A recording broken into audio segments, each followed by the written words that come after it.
Hi guys, welcome back to our new video, EduVet channel. Today we are going to discuss equine infectious anemia, a horse viral disease.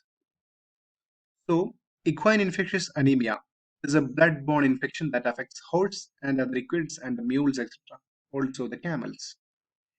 It has got many synonyms, that is the swamp fever. That is because the disease is more prominent in the swampy marshy areas. It means whenever there are swamps and marshy island, the disease is most prominent. Also called equine malarial fever because of the tick transmission or the insect transmission. So moving to the etiology, it is actually caused by a Retroviridae family and the lentivirus genus, and the species is equine infectious anemia virus. So this is the Retroviridae. So the susceptible hosts are mainly horses and ponies. Transmission is actually through the bite of stable flies, that is Stomachus calcitrans, and also the horse flies called as Tabanus and Hybomitra species. The bites of these flies are painful. The animal's reaction interrupts feeding. That is, actually, they are the mechanical transmitters and the mechanical carriers. The virus will be present in the mouth parts of the insect. This is the fly. So these are the flies which are the mechanical vectors of equine infectious anemia. So the incubation period. Actually, the incubation period is a week to 45 days, but it can vary from species to species of horses or the breeds of horses, and it can also vary determining on the viral load or the health status of the animal. Moving to the pathogenesis of the disease. Actually, whenever the insect bites an animal, the virus is subcutaneously introduced into the animal body. So the virus will be moving to the nearest lymph node, and inside the lymph node they will be replicating in the lymph vessels, and through lymphatic system they gain entry into the systemic circulation.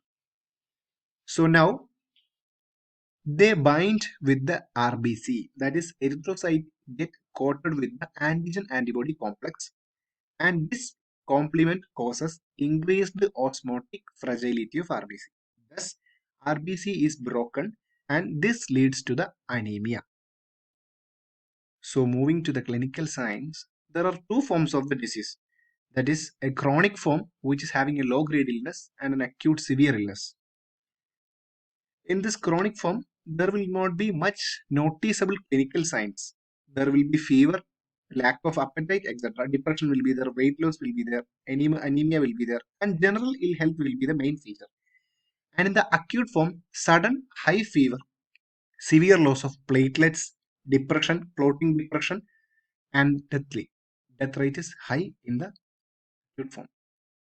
So in some cases, only sign is a fever, that is a bit transient fever, and sometimes it can lead to epistaxis or blood-stained feces. That is, the petechia on mucous membranes of the nasal system can lead to epistaxis. Also, decharacterized or the depigmentation due to characterized petechia on the choroid vessels. So these are the symptoms. These are the flies and small flies. So moving to the macroscopic lesions. The spleen, liver, abdominal lymph nodes will be enlarged. Actually, it is due to the apoptosis and the necrosis and hyperplasia of the cells, and the membrane become pale. There will be abdominal petechial hemorrhages, and also the spleen will be spleen will be having many lesions. That is the raspberry appearance of spleen is the main lesion. And also whenever this antigen antibody complex get deposited in the vessels of the kidney and also in the glomerulus, they produce small petechia, and even the urine can contain blood. So these are the infarctions in the kidney. Actually, they are produced due to the antigen antibody complex deposition. This is the enlarged kidney, petechia on the mucosa. Differential diagnosis, it's actually with the equine viral arthritis. We'll be dealing with the equine viral arthritis in the next video. the purpura hemorrhagica. The leptospirosis, actually in the leptospirosis we'll be having blood containing urine. So here also it can contain blood containing urine. So you'll be somewhat confused. And also in the babesiosis, the same thing happens. Fasciolasis and phenothiazine toxicity and autoimmune hemolytic anemia. So the diagnosis is actually done by Coggins test, which is a serology test. I have done a special video on Coggins test. I'll be providing the link in the description box for Coggins test. No vaccine is available. PCR, ELISA, and VNP can be done. Prevention is actually quarantine the diseased horse. In United States and in other countries, they are practicing a heavy quarantine for the equine infectious anemia affected horses.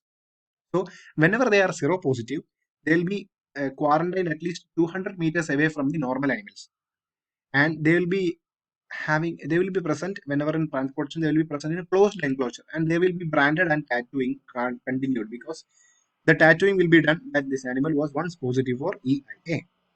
Thank you. And also, the one thing to remember is what we have to control the stable flies, and we have to control the insect population in near to the animal flora. So you can see the Coggins test video for the diagnosis. Thank you.